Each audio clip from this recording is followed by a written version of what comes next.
Councillor Boson. Thank you, Chair. Apologies from Councillor Mike Day, Mike Dirk, Joe Hale, Victoria Holland, Alan Jeffrey, Di Jenkins, Elliot King, Mike Lewis and Richard. Thank you. The next item is disclosures of personal and prejudicial interest, and can I hand you over to... Oh, sorry, Leslie. I give apologies for Councillor Erica Kirshner. She's behind you.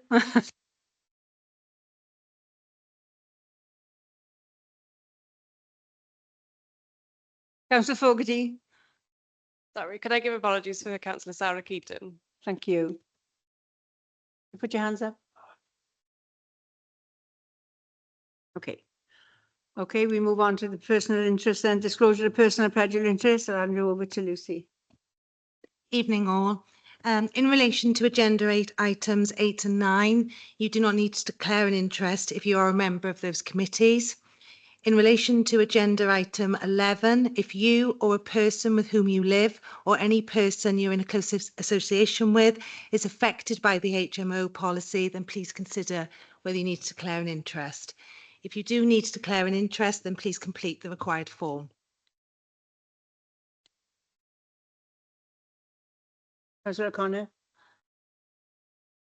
Personal interest to item 11, please. Thank you. Anybody else? Councillor Rice. Personal interest in item 14, question 2.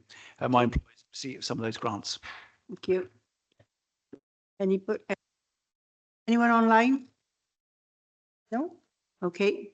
We move on to the next item then, and that's the minutes, just to approve and sign the minutes of the previous meetings as a correct record. And they pages 1 through to 8. I'll go through them one at a time. Page 1, page 2, 3, 4, 5, 6, 7, and 8. Okay, thank you. The next is the written responses to questions asked at the last ordinary meeting of council, and that's for information only. The next item is the announcements of myself, the presiding member. The first item, unfortunately, is condolences. It's with sadness that I inform you that the recent death of former councillor Jim Kelleher. He served the community of Cocket on the City and County of Swansea and had previously served on the West Glamorgan County Council. Can I ask you all to please stand as a mark of sympathy and respect? Thank you.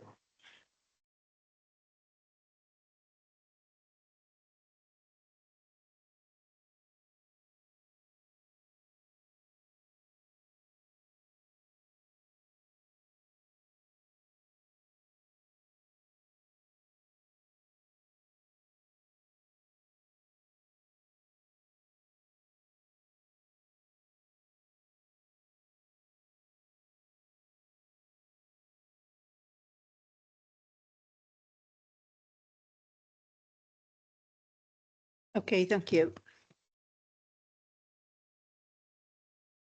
On a much nicer note, I would like to congratulate Jaden and Jackson, who have won the 2025 Child of Wales Courage Award.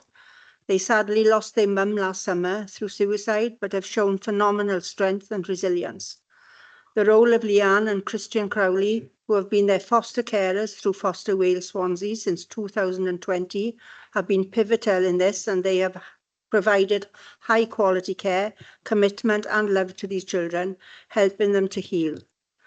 Jaden and Jackson were nominated by Leanne and their social worker Zara, who also has a wonderful relationship with these two special boys and is a real credit to the Child and Family Service team. The awards took place on September the 12th at Swansea Arena, and I hope they had a fantastic, well-deserved evening. They are with us tonight in the public gallery, so can we give them a round of applause, please?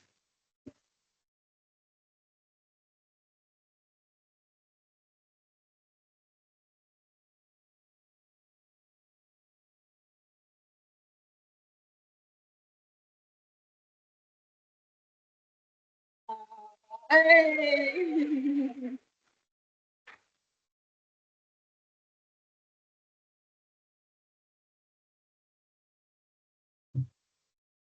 Well done, boys. You're a credit. Thank you very much for coming and see us. Okay. The next item is the announcements of the Leader of the Council. Over to you, Councillor Stewart.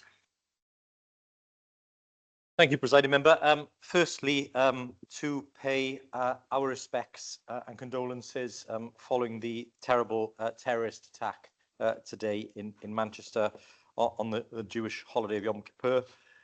Obviously, we've been in touch with local policing and have issued support and help to our local Jewish community to reassure them in the light of the terrorist attack, and obviously we will continue to monitor that situation closely. My second item tonight is to place on record our thanks to the teams that worked relentlessly during the recent heavy rain and flooding. Obviously, the teams were faced with extremely difficult situations. We have a culvert on private land which had been damaged by the actions of contractors, it appears. And our teams, together with Welsh Water, Fire Service and others, were responding to ensure that we kept the public land clear and available to use again as quickly as possible. It's been a really challenging situation. I just wanted to, again, thank the teams for the work that they've done. It is going to require some significant works to bring that culvert back into use, and technical solutions are being looked at currently. But again, there were lots of armchair technicians taking to social media with solutions over that period. And again, wrongly criticising our highways officers, which I think was completely unfair. I think the work that our team's done was exceptional. And I again, on behalf of Council, place on record our thanks. I know local ward members have been updated and kept regularly abreast of the situation. But it's a really challenging situation. I think the response has been excellent. But I'll give away to Councillor Holly if you want to say anything. Thank you, Leader. Thank you, Presiding Member. Can I, on behalf of the ward councillors, but also for the communities involved, thank everyone. As you said, that not only our own service, but Welsh Water and the Fire Service for their response, and also our local area coordinators who helped with the people that were there who were suffering, and the fact that they helped get one of our elderly bedridden people out of the house. I don't think, as the leader said, that people that go on Facebook or whatever other media have any idea what the suffering and the anxiety of the people involved. It is all well and good to have a laugh at some idiot jumping in the water and swimming around, and then about the paddle boards and what have you.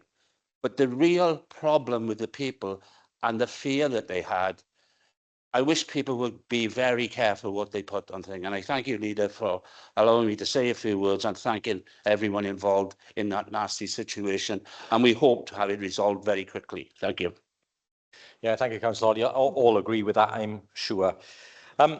Final announcement for me today. You'll have seen yesterday we released the imagery to go along with the Estorfa, and again gives the public a good idea of what the new building will look like.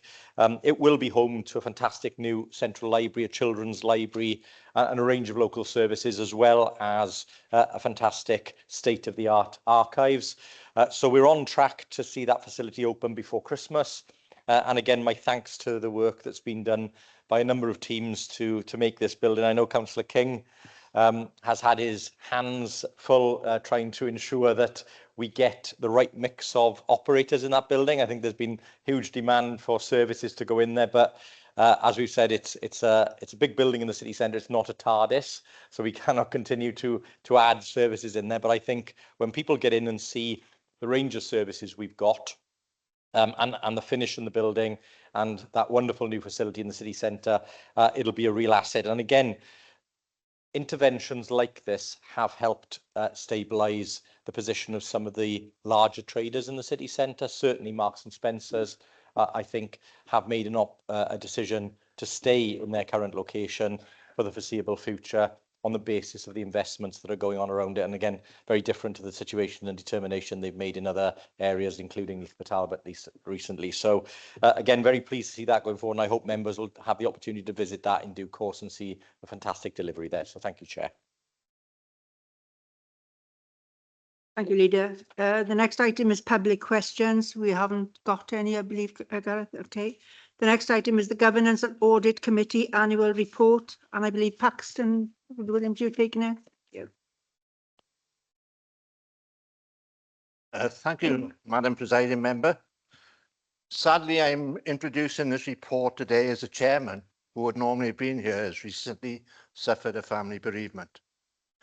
However, the report itself is self-explanatory and is a credit to her, and members will have had the opportunity to read it prior to this meeting. Consequently, I do not intend to go through the report, but I will attempt to answer any questions that members may have. So I don't know if members have got questions at this point in time. Any questions from anybody? Anyone online? No? No? Okay, thank you. Whilst it is in the report, I know that the Chairman would have expressed her appreciation if he'd been here to the members and officers of the committee itself, and certainly the officers who serve the committee for their contributions, and also to officers who regularly attend meetings and provide information which forms the basis of the reports we receive. Having said that, Madam Chairman, all that remains for me now is to move acceptance of the report. Thank you. Okay, thank you, Paxton Hood. It's for information only report, okay, so there's no report required.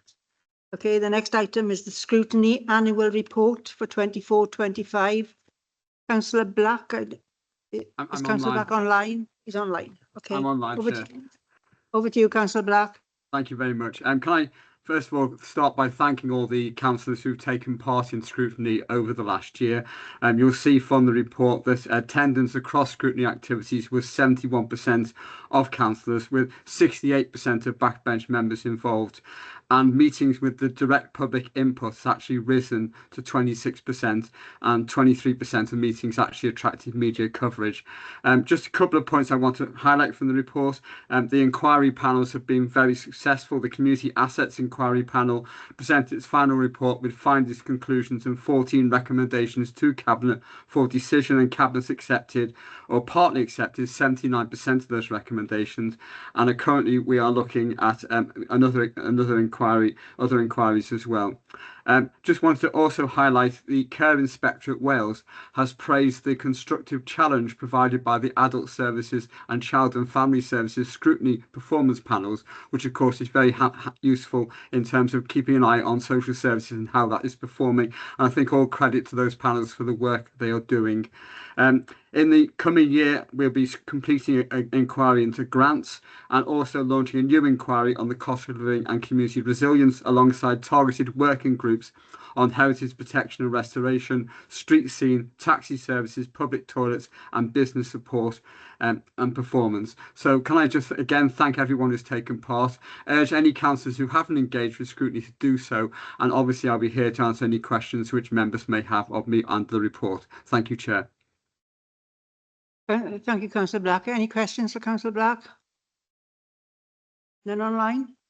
Okay, thank you, Councillor Black. And that again is for information only report. Okay, the next item is the review of the revenue reserves.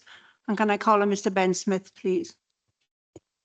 Thank you, Presiding Member. It must be that time of year again, a whole raft of scrutiny and Governance and Audit Committee reports, and then my report on the adequacy and detail of revenue reserves. It's an obligation on me to draw them to your attention and for you to consider my advice and to direct me if you have any views. I will be brief in terms of the overall position. General reserves at £14 million, just over 2% of the council's entire budget, but it has been added to materially over the last 2 years because we've had two good outturns, which has seen it increase from 10 to 12 to 14 million. But at just over 2%, it would last us just over a week if something really unsurprising and nasty were to occur. In similar vein, the HRA reserves are relatively stable in the year, I did take some action to stabilise them at the end of the year, and I have referenced both in Cabinet and in scrutiny why we have been awaiting some potential legislative outcomes to determine the adequacy and overall need for those reserves to be quite so high. And I do expect that to be imminently resolved in due course, literally within a matter of days or even hours, in terms of why the HRA reserves are held at the level they are. The biggie is the amount of earmarked reserves, and the reality is this authority still has significant earmarked reserves, relatively high compared to many other authorities, even allowing for its relative size as one of the largest in Wales.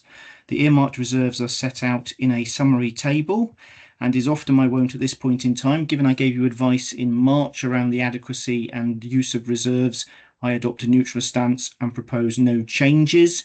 You will see some of the biggies in there in terms of that table. Schools delegated reserves over 18 million are the highest in Wales. That continues to be the case. Almost all of the equalisation reserve is the capital equalisation reserve, which I remind you I deploy to avoid having to borrow at elevated interest rates, so you should assume it is spent. The outturn report and first quarter monitoring report that went to Cabinet will have drawn attention to the fact that we're in a very fortunate position to have over £18 million in contingency, which provides us with sufficient cushion in the current year. And then you have the single biggest item, which is £30 million plus the service earmark reserves. That covers a plethora of things, from literally £8,000 up to several £1 million, and includes such items as member environmental improvement budgets, but also monies to enable parades and events to happen on recognition of civic duties by the third parties within the city. So my advice to you is I need to make no changes, need to recommend no changes. The report does note that as a result of outturn and the report to Cabinet on first quarter, there is an intention expressed to allocate 10 million of the sizable contingency sum towards a new economic growth fund, which I'm anticipating will be taken forward to Cabinet in due course. But other than drawing your attention to that one, the reserves remain in a healthy position overall. General, relatively low, but relatively low because the earmarked reserves are relatively high. And at outturn, hardly any draw from earmarked reserves, even though originally there was a plan to draw significant sums. So my advice is you can keep them as they is. You can ask me questions on them. You can direct me if you wish to change any of them. But the overall takeaway is we are in a robust position in terms of the adequacy of our reserves. And that's the only advice I need to give, presiding member. Thank you very much. Thank you, Mr Smith. Leader. Yeah, thank you, presiding member, and thanks to Mr Smith and his team again for the report and for the management of our reserves. As Mr Smith said, we have amongst the highest reserves in Wales, and certainly from a school's perspective, the absolute highest in Wales. That is a good position on one hand, but we have been very clear with schools as well that we expect to see that money being used appropriately and reaching the children, because that is what we want to do. So we want to see them hold a reasonable amount of reserves, but again, not an excessive amount. And you know, as I say, every time when we discuss this, those reserves are not held equally across our schools' estate, so it isn't a position that every school finds itself in. In terms of Mr Smith's reference to the contingency and the sub-fund which we intend to bring forward for the establishment of a local growth fund, again, just to say that's our intention. It will be there to support a number of initiatives in both our local businesses and our local communities, and I look forward to bringing further detail of how that fund will operate to Cabinet for decision in due course. Can I somebody move and second the report, please? Chris. Yeah, can I ask a couple of questions? Really, it's about the growth fund, how the operation of it, how it's going to. Can it come to council as opposed to going to just the Cabinet? Because if we don't do that, we don't have a chance to debate it, and we don't have a chance to, if we put up, if the opposition or anybody else wants to put something in which is slightly different to what the Cabinet want, the only opportunity we get is in a council meeting. So I would ask that comes forward into a council meeting, so that we can all have that debate about how that growth fund will operate. The other question I have is one about actual cash. Our cash reserves. And I think if you look at the charts and you read through the wonderful report by Mr Smith, which again I think was done in Hogwarts, I am convinced of it. There is an equalisation reserve 23 million, a contingency of 18 million, IT to 2.25 million, and a recovery of 1 million. Can you confirm that these are cash reserves that are going to be earmarked? And if they are going to be earmarked, when will we find out what they're earmarked against? Thank you. Would you like to answer that, Mr. Smith, or are you going to answer it, Leader? So, shall I take the first part, because I think that was directed to me? The report will proceed to Cabinet, as I outlined, so Cabinet will make the decision on the establishment of the growth fund. My anticipation, and again, I won't prejudge what Cabinet will do, but as we've done in previous funds, in terms of Economic Regeneration Fund, the £25 million that we had there, the terms of reference I expect will be relatively broad. So I don't foresee any issue in terms of potentially barriers to members being able to, with their communities, access those funds. And I am happy for the report to follow on from Cabinet to Council for us to have a discussion about it here. Do you want to come back in, Mr. Smith, please? Yes, thank you, presiding member. To Councillor Holly's first question, yes, effectively all of these earmarked reserves and the general reserve are cash backed. It is one of the benefits of this year not putting in all the funny money stuff, all of the negative pension fund reserves and the capital financing reserves, which are all required under SIPFA accounting code of practice, but which are relatively meaningless. So effectively you consider the whole lot cash backed. The reality is a number of them are allocated on a case-by-case basis. For example, calls against the Capital Equalisation Reserve are set out individually against each FPR7 report that comes to Cabinet, often in the public domain, but equally I recognise often that there are exempt considerations and they may not always be described openly, but there is an opportunity for discussion and debate in due course. The reality is at this point in time, I anticipate the whole of the Capital Equalisation Reserve to be spent. It's not physically spent, but it is the device I use to avoid having to go out and borrow at elevated rates. Every single item is accounted for to the penny in the ledger. Literally, I just had a quick look. I think the lowest single reserve entry is the princely sum of £768, but equally, as you rightly alluded to, the single biggest one is the 22 point something million pounds of the Capital Equalisation Reserve, which is the largest item under all the items headed as Capital Equalisation Reserve. At any point in time, the public scrutiny are able to look at all of the individual entries if they so wish to do so. And I anticipate there being a material draw from reserves again, but equally, as you well know, when you challenge me rightly in scrutiny, that there is likely to be an underspend on capital financing. Those relatively high base rates beneficially, the locked in low interest rates means I'm likely to deliver another outturn underspend on capital financing. And whilst items might be committed against those reserves, I do anticipate equally adds to some of the reserves. That's the most likely one that will still have material adds. Schools are telling us there will be a material draw from reserves, but reality tends to suggest that the draws from reserves are not quite as large as schools anticipate, but undoubtedly I expect there to be a downward trajectory across reserves, because equally some of the Capital Equalisation Reserve was used to prop up revenue in the budget in March, and equally there are some ongoing draws from the insurance reserve, which I've allowed on a judiciously cautious basis around helping to finance additions to the Highways Capital Maintenance Programme, the Capital Development Programme. So I'm more than happy to answer more questions in detail, but literally it goes from the pound all the way up to the tens of millions, and they will last a number of years, but a number of them will be anticipated to be drawn down quite materially over the next 2 to 3 years, but they remain very, very large compared to most other authorities. So I hope that gives some assurance to you, Councillor Holly. I think it was a lot of you understood all of that, didn't you? Yes, a lot of people understood that. Thank you very much, Ben, for that explanation, which said nothing. You're very good at this, I must admit. But I will say is here today, we're going to have to call this into scrutiny, because I think it's important that members understand what the earmark budgets are for. It's over £40 million in cash. Yes, they're all earmarked for something, but do we know what it's all for? And we don't. The leader's nodding, perhaps he's the only one that does.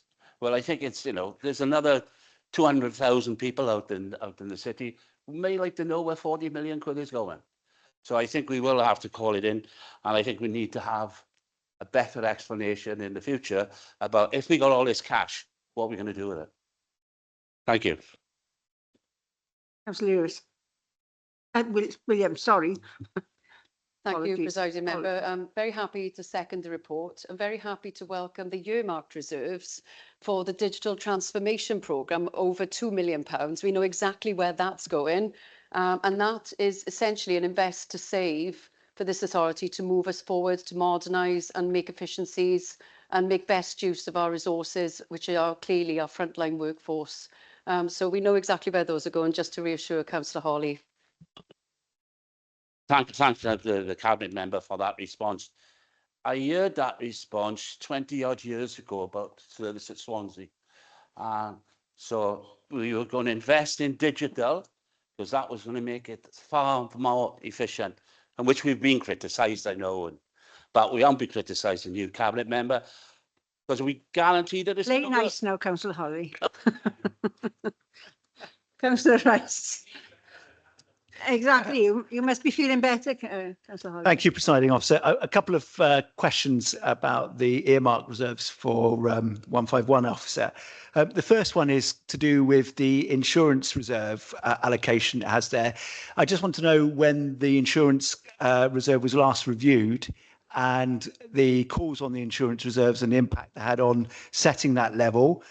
And the second one is following from Councillor Holly's point, really, in terms of the equalisation reserves. I think it would be very useful to have that outlined. And I wondered if Mr. Smith could comment on the sufficiency of that reserve, given the capital plans that the administration has and its overspends that are potentially already there or projected for the future. Mr. Smith. So in the order that they were asked, Councillor Rice, the insurance reserves are high level reviewed every year, but a year ago I reviewed them and ultimately gave advice which allowed over 2 years about £6 million to be drawn from those insurance reserves, and budgets were set at council both for the past year and the coming and the current year, which has drawn about £6 million down to help supplement significantly the highways programme.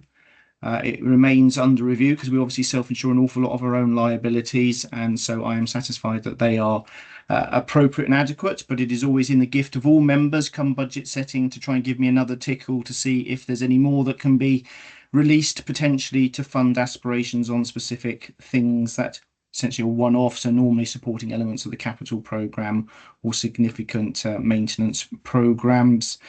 In terms of the adequacy of the reserve, it's extremely adequate in the sense that it enables me to avoid having to borrow against deferred capital expenditure.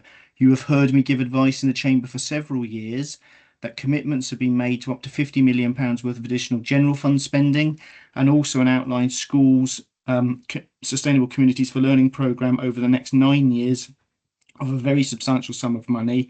And that cash back to the capital equalisation reserve nature has enabled me to avoid borrowing a single penny since 2021.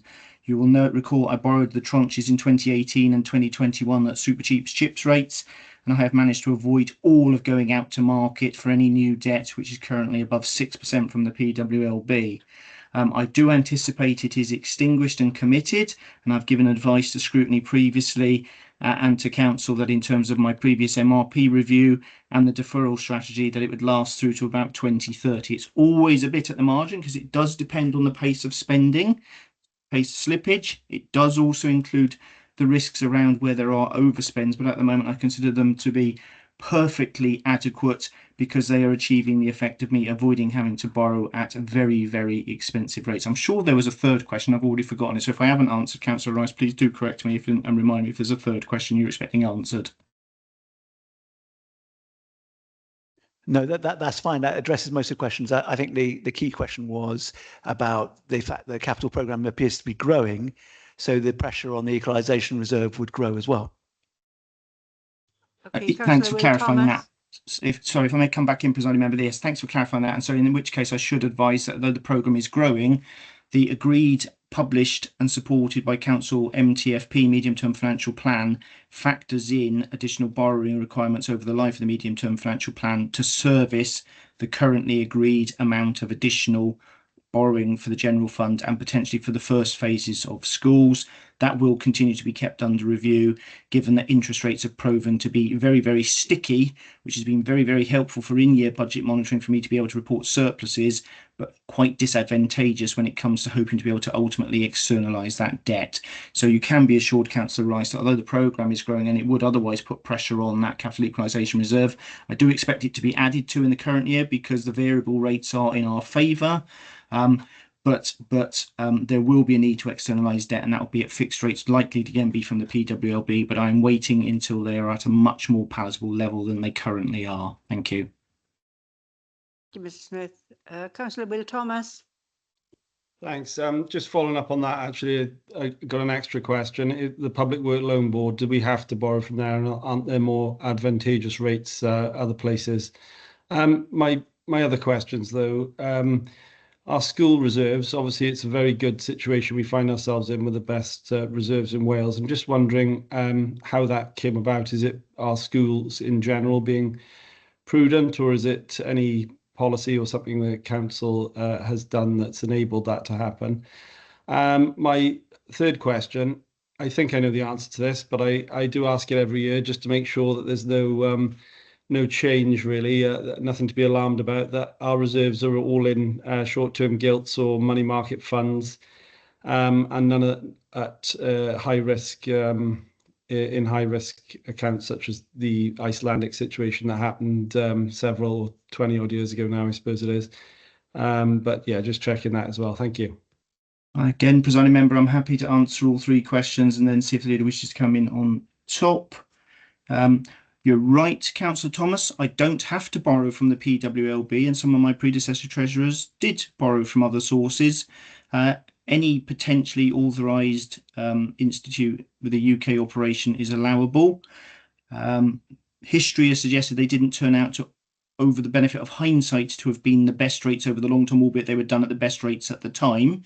At the moment, there is nothing more advantageous for me than PWLB, other than potentially some elements of other public sector backing for funds. The current rates are relatively expensive, but I do not have to use PWLB. And indeed, in year, I did refinance one of our existing loans with one of the financial institutions to get it at a more beneficial rate. So there are occasional pockets where it's beneficial to do so. So when I say no new borrowing, it's no net new borrowing. I still do take the opportunity to churn if a particularly good rate comes up. And I did manage to refinance one of them at 2-point-something% over nearly 20 years, which I think anyone would bite the hand off, given PWLB rates are 6.5 on long-term money at the moment. PWLB, though, is also the easiest one for me to access. Whilst there are more esoteric routes for bond issuance, they require a lot of regulatory controls and regime, and it is much easier for me to pick the phone up and ring the PWLB effectively to draw down the money. But other options are available. They're not particularly attractive at the moment, but I will take opportunities when they arise.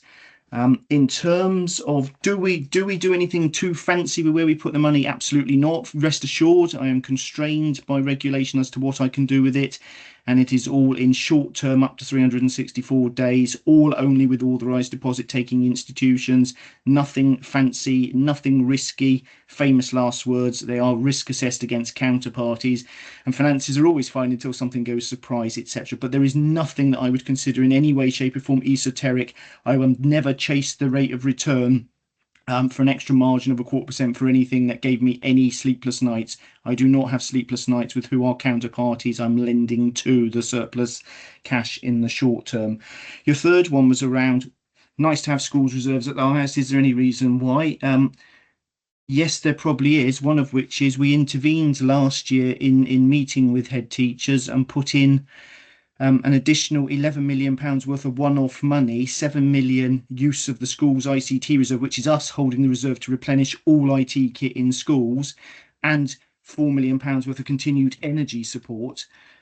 Without that intervention, we would have had a draw from the schools reserves like literally every other authority in Wales. So that deliberate intervention to give schools the whole of the £7 million schools ICT reserve and continue their topped up energy reserve has helped enormously the position. That was a policy choice effectively in budget build, and it's undoubtedly helped. That was then compounded because, of course, in the 25-26 budget, as well as putting £11 million into the base budget, the previous £11 million worth of one-off was, on my advice, and council adopted it in council, agreed to put it all in the base.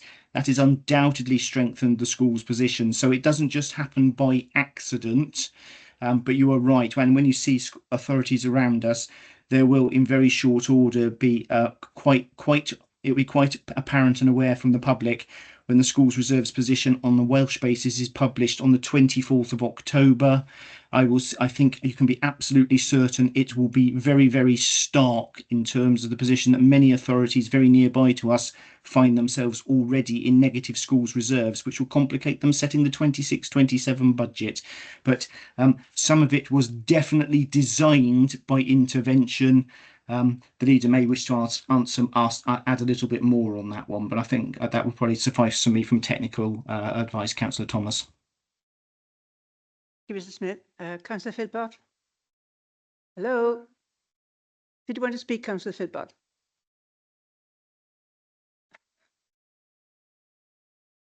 I was going to say, I think her phone went off, so I think that's an amount to the Lord Mayor's charity. I was just going to announce that, Councillor Philpott. Okay. No, definitely not my phone.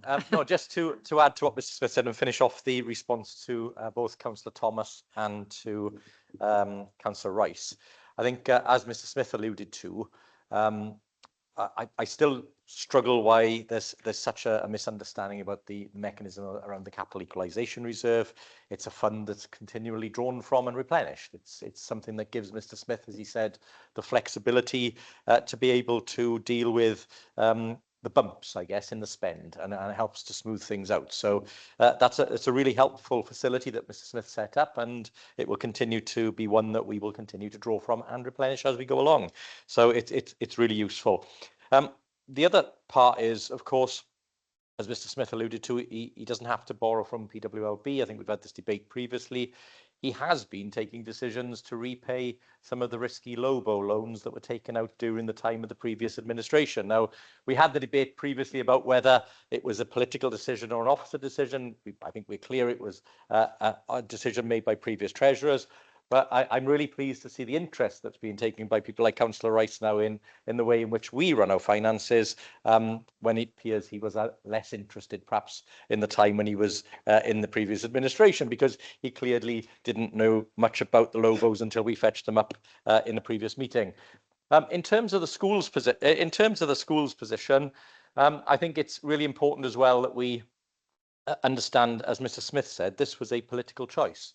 We chose to invest the entirety of the central reserve into schools because at the time the UK government did not provide a fair settlement to Wales, and there was a significant deficiency in the money available to Welsh government to pass on to local councils.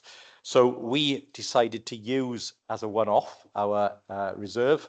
Mr. Smith's advice, I think, if he's happy for me to share it, was that we should not exhaust that reserve in one go, but we felt that such was the position that schools would have been in. It was important that we took that political decision and demonstrate the investment. We've now been able to top that up with full base money going in there. And of course, as Mr. Smith said, we've retained the energy help that's in there. And of course, as energy bills have fallen, the schools have been able to retain that higher level of energy help to help the position. And put it into context, yes, it's 18 million or so our schools have. That's equivalent of about the third of the entire reserves of Wales sitting in Swansea schools. So it's a significantly better position for our schools than for authorities across Wales. And that is as a direct result of the decisions we've made here. But of course, I have to continue to point out those schools' reserves do not sit equally across the estate. There are some schools who are in a much worse situation than others in terms of the ability to draw on those reserves. So again, hopefully that is helpful in terms of clarification. Thank you, Leader. Okay, it's been moved and seconded. So can I have a show of hands in support of the report, please? Any against? Any abstentions?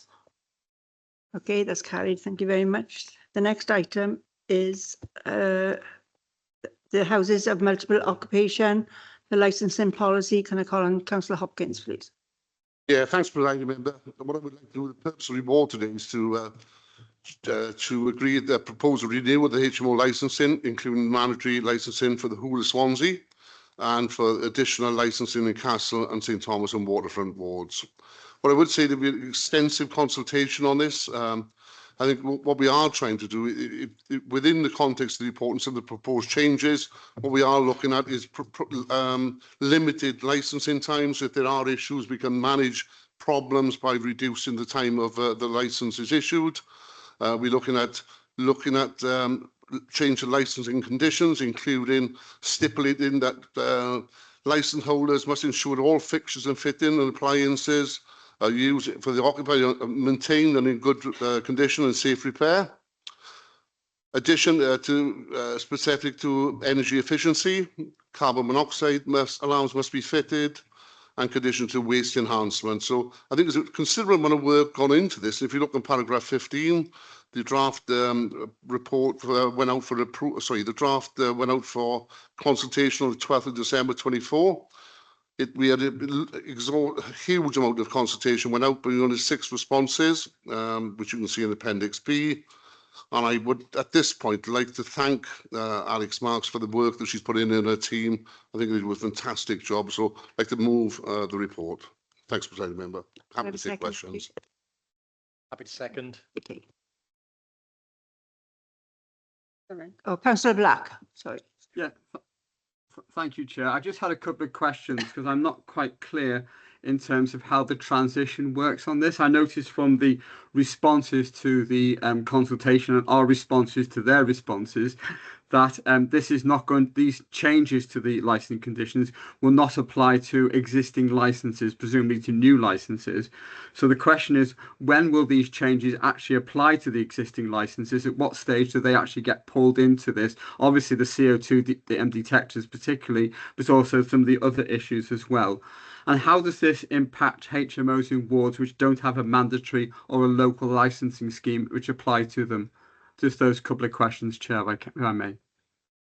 And the last point, I believe this is for the whole of Swansea. And what I will say, what the it's when the licensing come up, I believe it will be in place from February 2026. So are you saying that the existing license holders will have to meet these requirements as well, because that's not what it says in the report? And also, of course, I mean, none of the HMOs in my ward are licensed because they're not part of the mandatory scheme or the local scheme. So I'm just, I'm not quite clear how this is going to work. Maybe the cabinet member could write to me on that if he doesn't have the answer to hand. Well, I will give a full written response on them ones, but I believe that it is, as the licence gets renewed, then they will come in, but it will be up to 2026 as well, February. But I will give a full written response. Okay, thank you, Chair. Councillor Rice. Okay, Councillor May. Thank you. Can you hear me? Is that okay? First of all, thank the cabinet member for the engagement he showed with me a few weeks ago in seeking views on the report as well, and a big thank you as well to the excellent Alice Marks in the licensing department. She's done a thorough job here, and if I can just call her out and say any queries we always have as ward members, she's very responsive to and deals with them effectively. Looking at the report itself, good things regarding tightening up of refuse storage arrangements. It's, I suppose because we've got so many different receptacles to recycle in, the actual volume does become a little bit sort of unsightly in a front garden, but I think the policy does deal with this. Also, particularly encouraged as well by obviously the ability to shorten the five-year license on that. I was looking at the report in the some of the figures. I took the opportunity to have a look at the current licensed properties. And I thought Uplands was more. It only actually contributes to 65% of the HMOs in the city. The licensed ones are 1,205 out of a total of 1,855. This is off the register up to date on Monday. So Thomas is obviously the growing area for licensed HMOs now, which is 118, which is 6.4, and Castle Ward contributes to 27%, which has got 508 HMOs. And so from these figures, I think we've got it right with the areas, including the waterfront as well, of the additional licensing wards, the 4 wards we've got, because there are HMOs in Landor, Mumbles, Minnebach, Sketty and Town Hill, but they're all in single figures, so we've got that right. And there may be an HMO appearing in the Morriston ward, depending on the outcome of the planning committee decision on Tuesday too. But huge thanks to the cabinet member and to Alice Marks on that. Thank you. Okay, thank you, Councillor May. No other questions? Okay, it's been moved and seconded, so can I have a show of hands again in support, please? Any against? Any abstentions? Okay, that's carried. Thank you. The next item is the amendments to the council constitution, and can I call on Lucy Moore, please? Thank you. Thank you, Presiding Chair.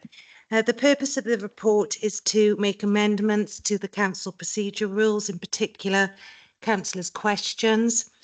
First amendment is to amend the constitution to allow, when an officer is asking for more time to answer a councillor's question, that issue is considered by the presiding member, monitoring officer, section 151 officer and the relevant director. If it's determined by that group that additional time is required, it would be raised with the councillor who's asked the question, and will seek to determine whether the question could be amended or whether part of the question could be answered, and then the remainder of the question be answered at a later date. The second amendment to the rules is in relation to the proportionality of councillors' questions, which is set out in the report. The report was considered by the Constitutional Working Group on the 18th of September. Okay. Any questions?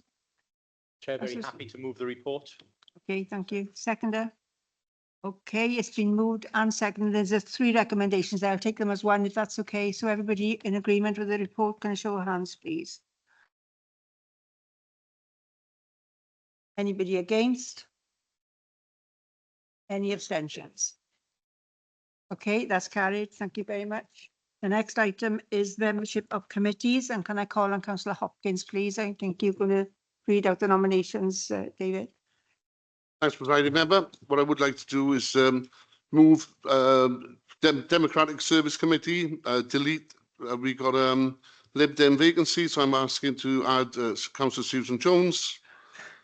General Standard Licensing Committee, delete Mike Lewis, Councillor Mike Lewis, and add Councillor Beverly Hopkins. Joint Consultative Committee, delete Lib Dem vacancy and add Councillor Jeff Jones.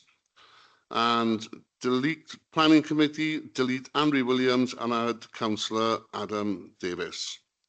And then if I come down to the Fire Service, West Wales Fire Service Authority, could I delete Councillor Andrew Williams and add Councillor Fiona Gordon? Chair, very happy to second, but it was remiss of me in my leader's announcements not to confirm the email that I sent to all members last week.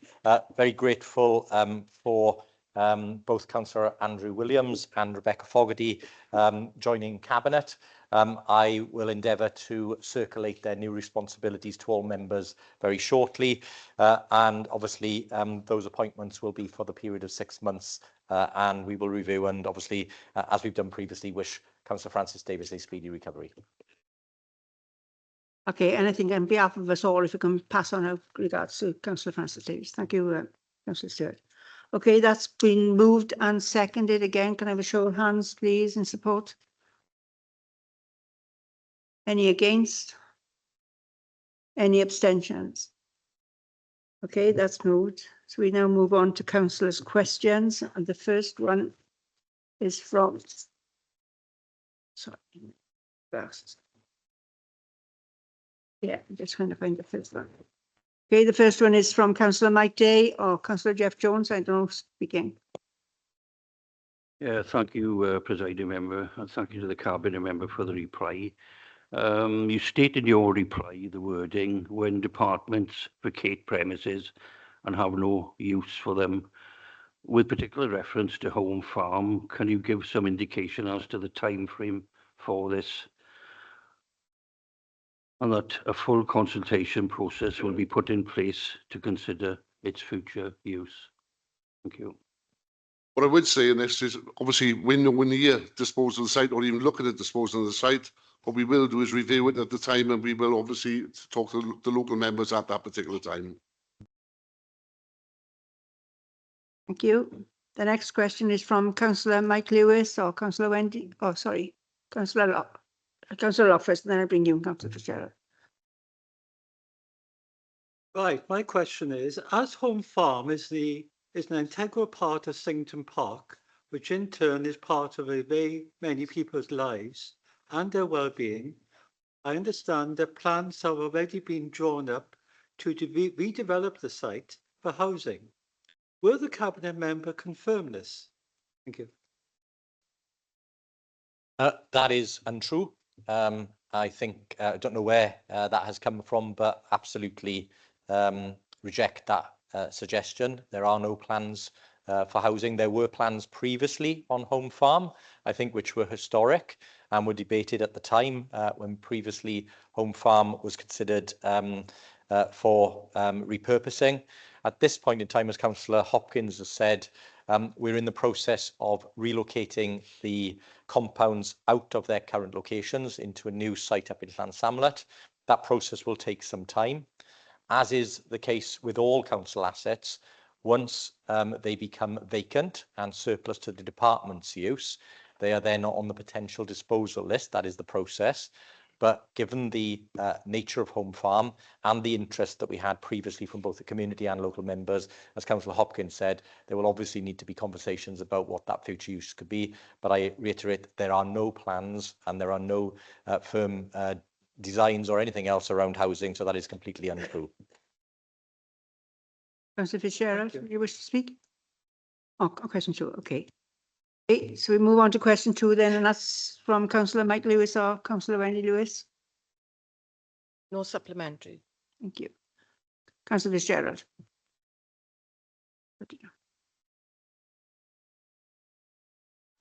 There seems to be something rather odd about the answer to the final part of question 2. This reads, how many residents took advantage of free bus journeys during the summer period? The answer given was 131,000. Now, since the population of Swansea is just over 250,000, that means that over 50% of the entire population of Swansea benefited from the free travel scheme. I can't believe that's right. It's more likely that the 130,000 journeys were taken, but that's not the same as the number of people who travelled. So would the cabinet member agree that the answer provided was incorrect in relation to the question posed?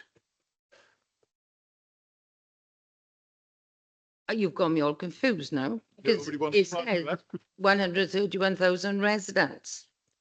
So not journeys, residents, and there's 250,000 in the city. So I don't understand your maths. I might be being stupid. If I could add to that, I think it's disingenuous confusion as well. I think, Councillor Anthony. The point being here, there are 131,000 plus journeys that have been taken. Yes, I cannot say whether the same resident took 4 journeys, 3 journeys, 2 journeys, or 1 journey. All I'm saying is I think we should be proud of the fact that we've given families who otherwise would not have been able to take bus journeys because of the cost, the ability to do so. And I think I can understand the technical question, but I think you're missing the point of the good nature of the scheme and the benefit it has to families who would otherwise be struggling. Can I just say, I residents in agree my, with the comments you've made, but as I say, it is not answering the question asked, that's all. Obviously, the bus companies will record the number of journeys on their machines so they can charge it back to the county. But they can't turn around and say, have you been on the bus before? Where do you live? Can I have your address to check? So the answer relates to journeys, and I think we both agree on that.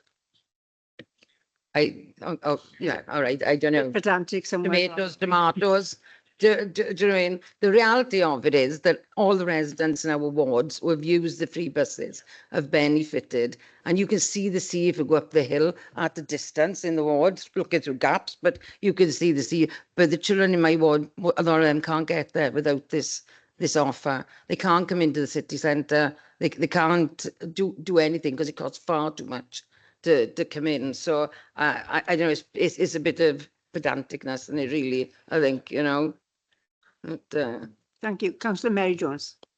I'd preface mine, but I think you're going to have to give me a written answer, okay? And I just genuinely want to know a bit more about the people that were helped. If it's obviously confidential, I know you can't disclose that, but where you've got like holiday food and 51 successful applicants, are they like Matt's house, that type of thing? Can we have a little bit more? The same with the emergency food aid grant, you know, people that, not individuals, but if there were groups. Yeah. Same for the coast, both Coast 50. I'd love to know who these 46 people who did all these wonderful activities for 50 plus. Maybe I should have gone along. But if you can just give us a little bit information. And if you want more, we can get it. But yeah, they go out, goes out to all our third sector partners.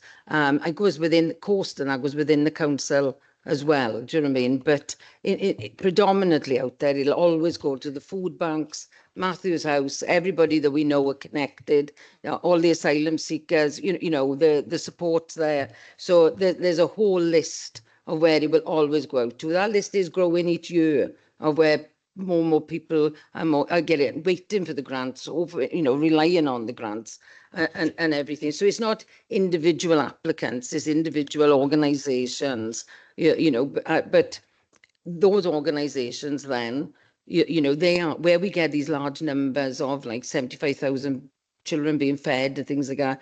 You know, if you look at the community centre in my ward where we would have had Aldi vouchers, you know, you can work them out to the pound per person in the house, you know, £5 a meal based on 5 in a family, £1 per head, you know, so the maths are all there. And we do, there's a lot of, you know, examining afterwards of how it's been used. And obviously the cost is 46 organisations, you know, you know, I think everybody's been up the River Towie on that boat this summer, do you know what I mean? So, do you know, there's lots of organisations, but they are all known to us. It's nice now when you see new ones coming on.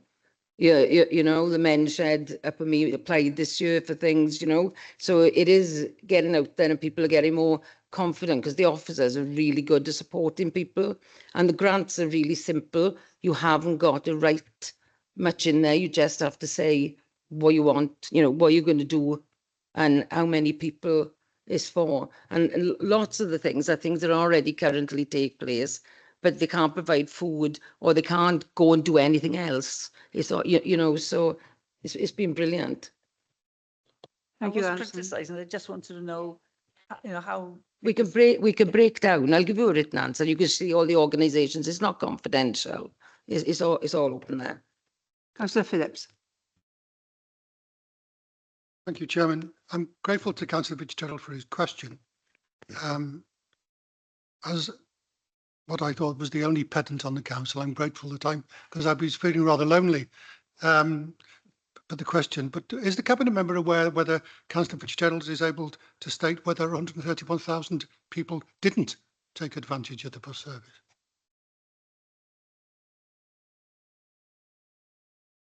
We'll leave it at that. Okay. Councillor William, please.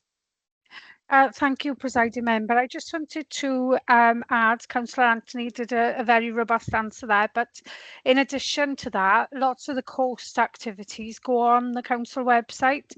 So a lot of families will look to see what's going on. You know, we had families that came over to St Thomas and Portennant that were from outside the area on the days that we run family fun days, for example.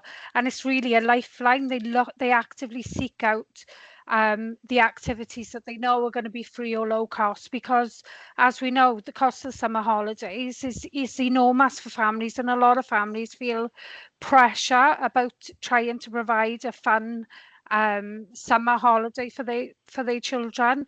And what complements it, as Councillor Anthony alluded to, is that they might get food support. They might be able to get a free bus then down to one of the beaches, you know, and have that family day out that they wouldn't have been able to afford to have done otherwise. But yeah, there's a list online, coast funding. So if you want to share that sort of thing, you know, amongst your own wards, then that's readily available for you to do that. Can I just come in as a bit of a plug now, because there will be another grant coming out soon, and I urge you all as councillors to apply for it, because it will be for councillors to give out for Christmas. So we will be holding a session and going through everything with everybody, because last year was a bit of a rush. But this year, warning you now in advance, every one of you can apply for vouchers. Thank you, Councillor Anthony. Brilliant. The next is Councillor Fiona Gordon, please. Thank you.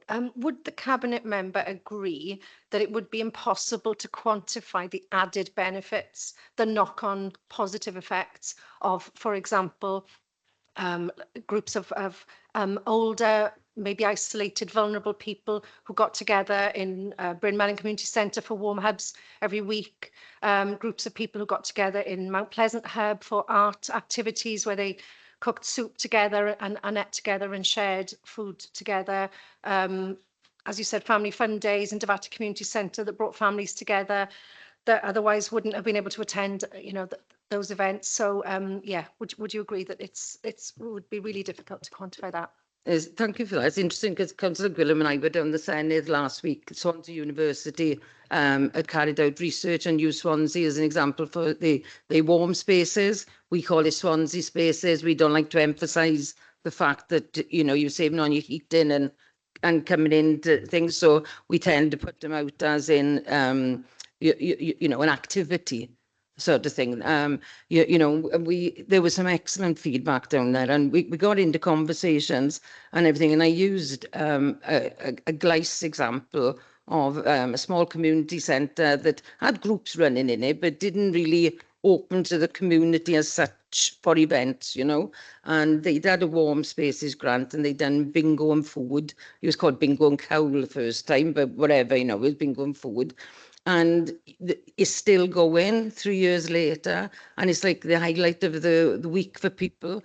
And you wouldn't necessarily think of Gleis as a deprived area, but they were so isolated. 2 buses a day, a lot of acid-rich, cash-poor. You know, they just didn't see people. Honestly, people said, I haven't seen anyone in weeks. You know, they do meet other people. We've used a lot of the grants to have benches outside, all other things going on. And honestly, the difference to people's lives, and the centre now is absolutely buzzing. There's so much goes on there. So even though you wouldn't have thought of it as a deprived area, it wasn't necessarily the money, it was our loneliness, you know. So there are huge benefits to these grants that can't always be captured in a figure. Thank you, Councillor. I need to move on, sorry, because I've got a lot of other questions. Okay, thank you. The next is Councillor Angela O'Connor. Yeah, thank you. Just want clarification on the start date for Swansea Council, the end date of Knights Brown, and then the start date that Swansea Council takes over the contract for the Mumbles Prom. Thank you. Councillor Anderson, is it you? Or is it? I'm happy to take that initially, Chair, considering this obviously straddles myself and Councillor Anderson as evident in the emails back and forth between myself and Councillor O'Connor when what actually prompted this question, to be honest. Yeah, I haven't got the specific date. We're looking. It's going to be up until autumn that Knights Brown contractor is going to be taking it next year, and then it'll be passed on to Park. So. But if something's written up, I mean, if Knights Brown have obviously said they're going to take over this for the next year, have they not given you a date when they will stop cleaning it, stop doing what they're going to do, and then a date when you take over? I don't have the date to hand, but I'd be happy to get you that informal written response. But okay, please, yeah, thank you. Okay, thank you. The next question is from Councillor Peter May. Councillor Rice. Check. Sorry. I believe Councillor Thomas wants to ask on the previous. Yeah, I just saw him. Councillor Rice will take mine when it comes anyway. Thanks. Okay, Councillor Will Thomas. Thanks. Sorry, Councillor Thomas, I didn't see your hand. No problem. Thank you. Yeah, I'd just like to firstly say, I mean, the prom has been a fantastic success down in Mumbles. I think everyone who's been there would agree. The only very small, and sorry to be very detailed, downside is a lot of the stones in the flower bed are coming onto the prom. That has caused a number of children on scooters to sort of come off the scooters, to hit the stones and fall off. And the council is aware of this, and I know the cabinet member has provided a response previously saying that we are looking at doing some improvements to that. Obviously, in my opinion, this is a bit more urgent because it could cause an injury. So I'm just wondering if there's any update on that, or if we could do something to improve the situation urgently. Thank you. Councillor Stevens, do you want to answer? Sorry. Yeah, just on that, as I said, it's still coming under the contract, and I did respond to you on emails, but I'll certainly follow up with the team and to see where the contractor is with it. They've got some ideas in terms of what can be done in regards to the stones that are coming out onto the prom, but as you can understand, I'm sure in these large schemes there can be some small little areas or issues like that, and at the end of the day, it's an absolute fantastic scheme for Mumbles, delivered in conjunction between us and the Welsh Government, that many residents are benefiting from, very well received. We even done additional things in terms like we had the lighting around the bay. We done a fantastic plan. We put play equipment in there. We went over and above in terms of what we done in terms of the sea defences, because ultimately they are it's a sea defence scheme at the end of the day. But we done all this additional things on top, to try and make it a very welcoming area for all the people of Swansea, to be honest. Yeah, so. Councillor Stevens. Okay, we'll move on to the next question then. So, Councillor Rice. Oh. Sorry, just one quick one on that. I know it does look really super lovely. Just because I think what Councillor Thomas is trying to get at is also because there's a section with all the gravelly stones, and then there's obviously the promenades. And in an ideal world, it stays exactly as it is, and it's neat and tidy, and it looks beautiful. But I know my own children outside my house with the section similar, and they're constantly picking up the stones, and I'm constantly saying, put them back, put them back. And I think, would you consider, if it gets out of hand and people are doing that all the time along the front and it just gets really dangerous, would you consider, I don't know, either changing that slightly or putting a sweeper on the prom regularly to get the gravelly bits back onto the side, just so that people aren't tripping over them, falling?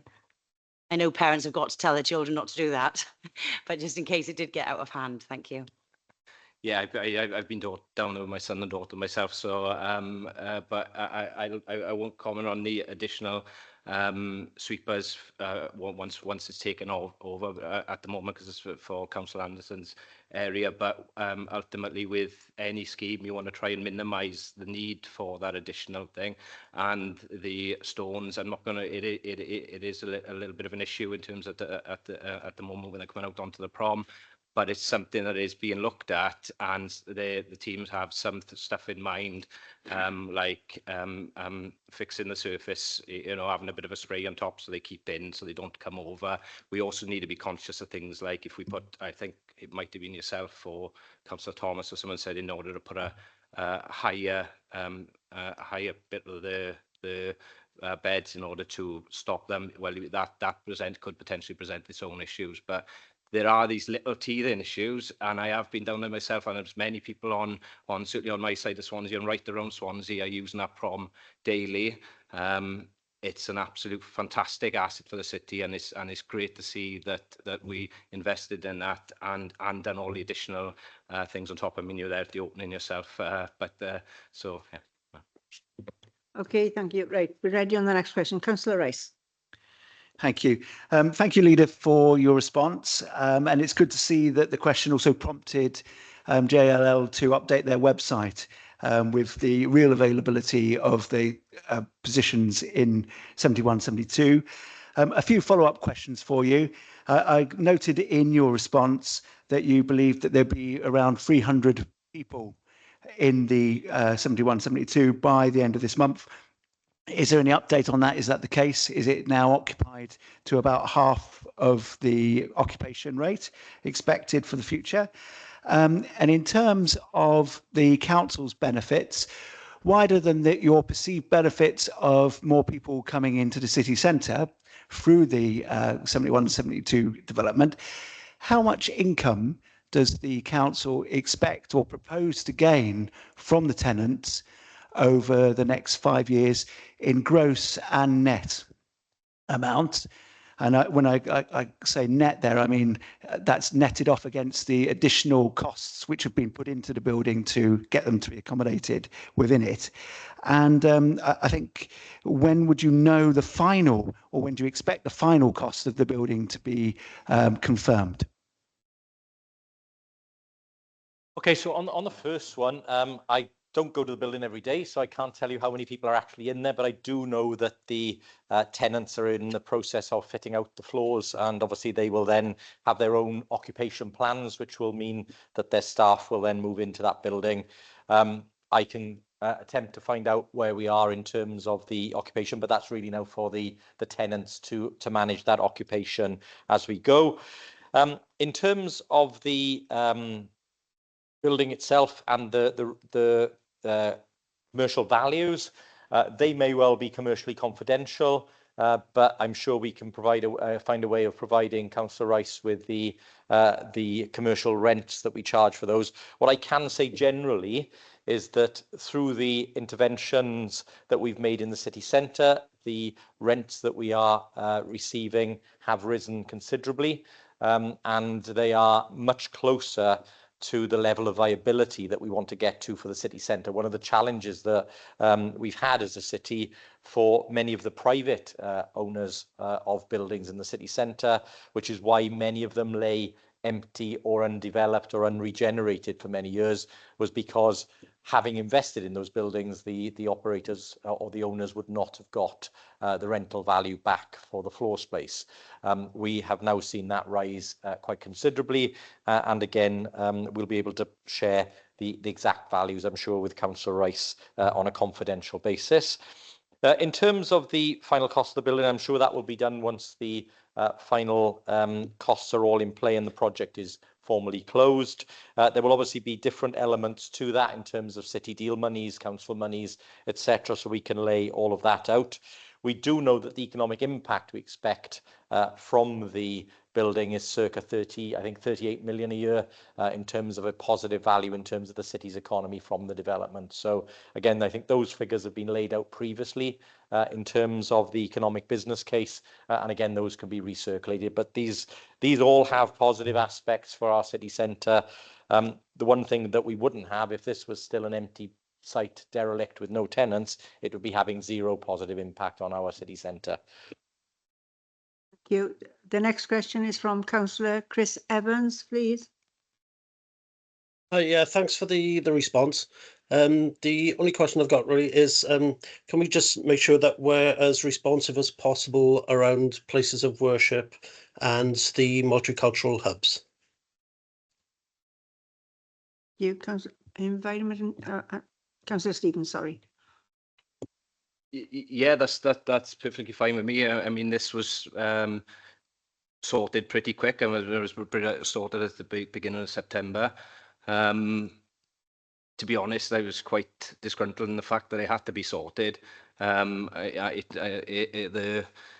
I got into this I got us into this in order to improve the lives of all citizens in Swansea, and in particular, from a cabinet standpoint, improve our roads infrastructure.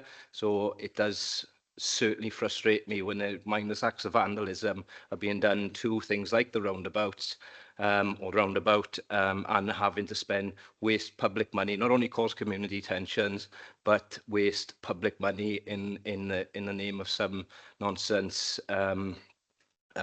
patriotism or whatever it's supposed to be. So yes, more than happy to do that, Chris. Okay, the next question is from Councillor Mary Jones. Thank you, Presiding Member, and thank you very much for the response to the Cabinet Member, although I think the Director probably had his hand in this. And if ever there was a question that needed extra time, I think it would have been this one. So I do congratulate you on giving me the answer. There's only one follow-up, and apart from the fact that it is quite worrying about the exploitation, and it's nice to see that we have got this team and other partners actually trying to address it. But it says here in the response that the figures presented in the report were draft and the final figures are. And actually in the report, there's absolutely nowhere does it say draft. So can you, if it is going to be a draft report presented, whoever it is, we used to have draft written across it, even if it's on the front page. So it's a little bit confusing. I thought I was talking to figures, and obviously they changed. I apologise. They changed for the better. I'm not saying. I have picked it up with the Director. Draft's perhaps the wrong word. It's more the way that it was recorded, and then the data that was extracted for the Director's report is not the final data, is not the correct data that should have gone through. So apologies for the confusion, but it's great that we have got a really good story to tell in the work that CMET are doing and the partnership working that's going on. And obviously it's an incredibly serious situation, but you know, I've got every faith in our team, and it's been you know, nationally awarded for how innovative it is in taking this contextual approach to safeguarding and supporting our children. So thank you for the question. Thank you. The next question is from Councillor Wendy Lewis. No supplementary. This question is from Councillor Chris Holly. Thank you, Presiding Member. Can I thank the officers for the answer? I think we now get into the stage that if we need to have some sort of final idea about park and ride. We've had an issue in the west. We haven't got one in the west, and we know the full history of that, where it's been taking forever to find a site, etc., etc. And we also know the history about out on Fabian Way, where actually the site we would have liked to have had was further out, but we didn't, and we are where we are, which is well used anyway. But also the Landau site, which is extremely well used.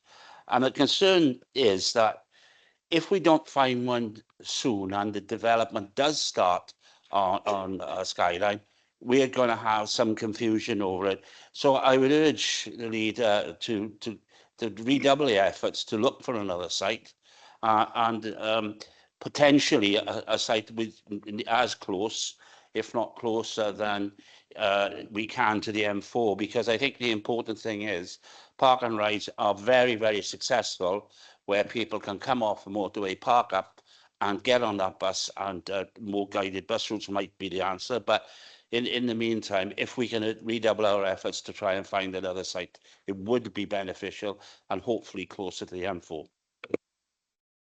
No, Councillor Stevens is looking at this at present, but just to say, I think we've got to, when we plan for future park and ride, we've got to take account of the fact that the bus bill will be with us by the time we get to our next elections. And as such, we will be the first region in Wales to be able to exert public control over the bus operations.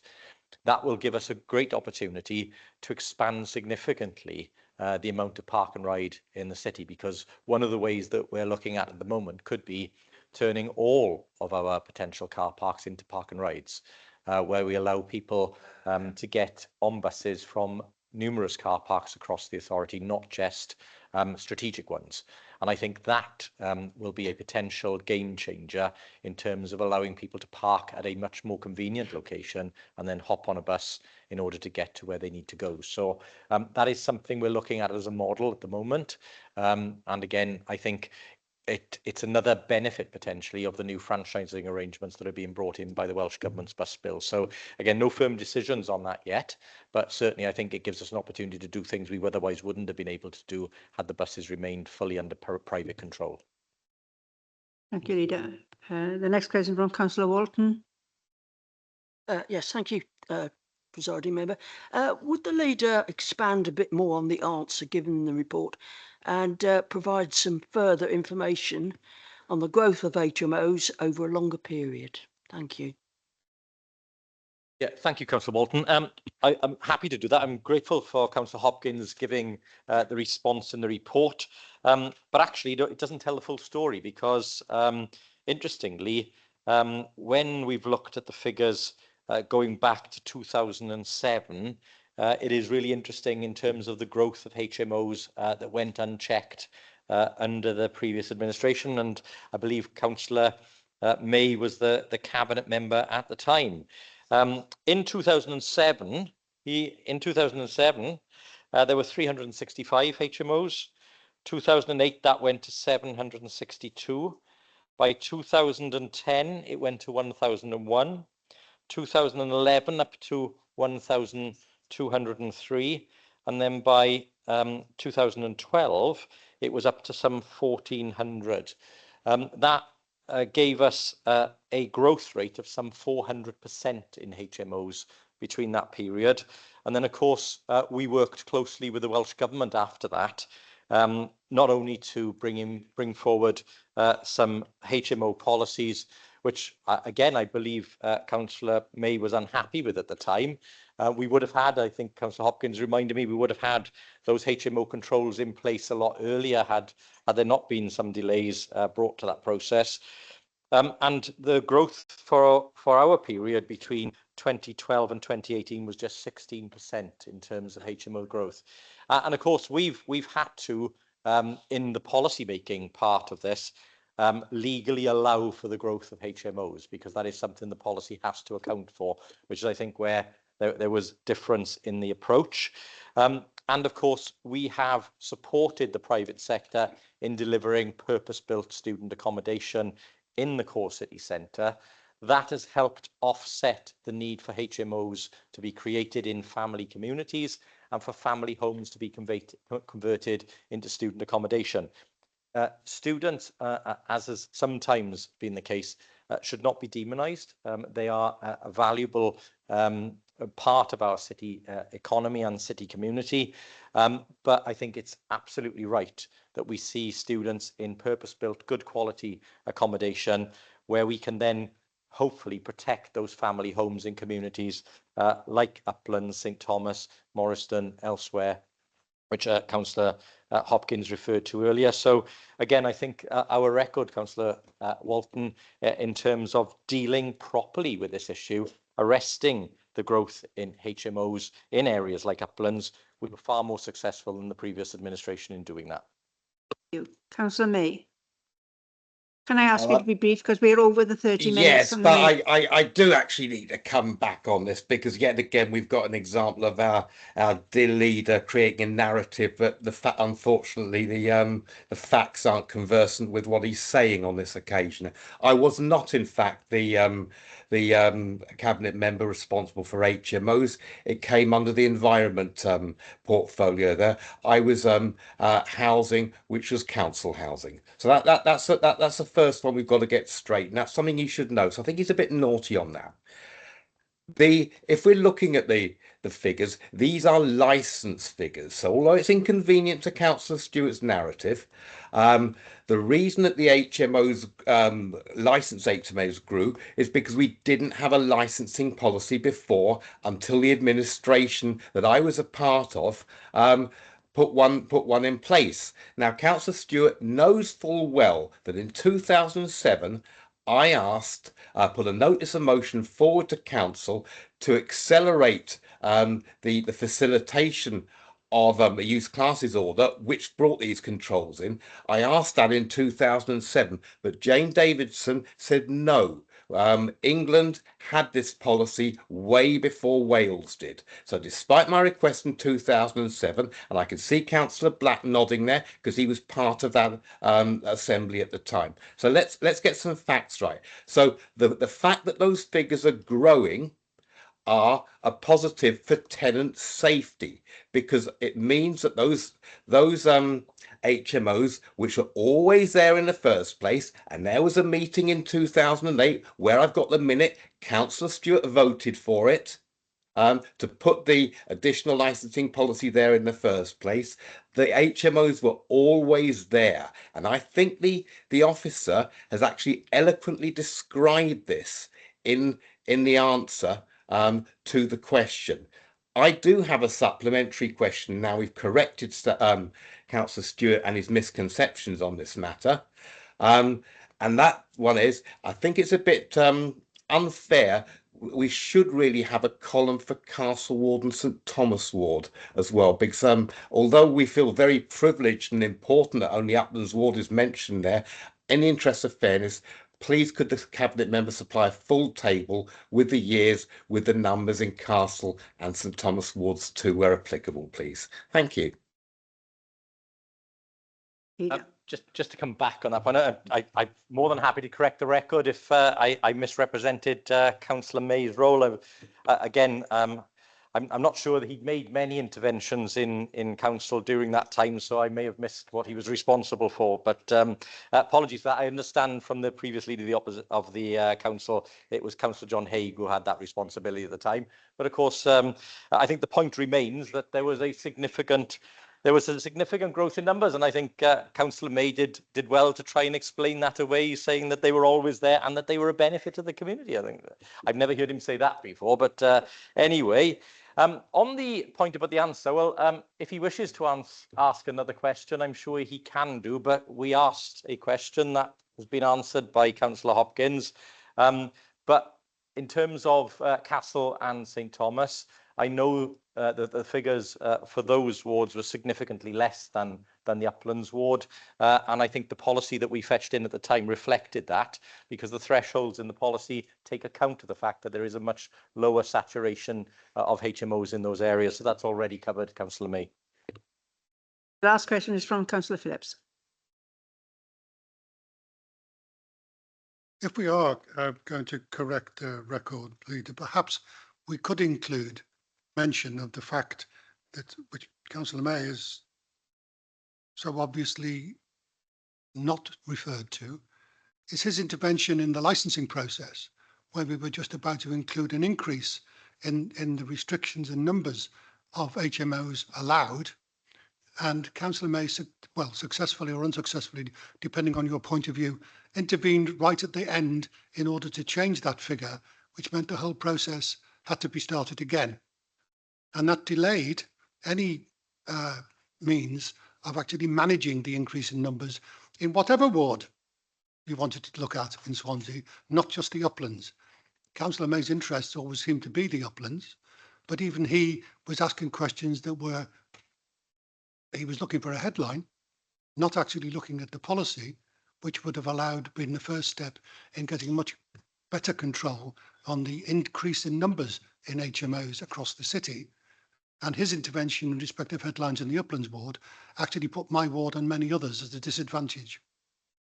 Okay. Yes, sorry, Chair. Presiding member, yes, thank you very much. I did reference the fact that Councillor May's intervention had caused a delay, but I am grateful to Councillor Phillips for adding the value to that. And of course, that is a matter of record that did happen. We may well have been able to constrain the growth of HMOs sooner had we been able to go along with the original timeline. So that is something Councillor May will need to reflect on. Okay, we've run. Can I correct that statement as well? Because another erroneous. As long as you be brief, made. Councillor May, because we way over on the question time. But if something has said about me that is wrong, I do have the right to correct it. It wasn't Councillor May who thwarted the process. It was, in fact, the Welsh Government, because we were voting, or the planning committee was voting on a supplementary planning guidance, which the Welsh Government said was the wrong thing to do. An HMO policy had to subsequently appear in an LDP. So this council actually, well, I don't know if they got it wrong, but the Welsh Government told them that was the wrong thing to do anyway. So it wouldn't have made one iota of difference. And we found out a couple of months after. That's the correct version. Okay, thank you very much anyway. That's the end of the questions. We'll be way over on the time, okay? So thank you very much. And good night and safe journey home, all of you. Okay.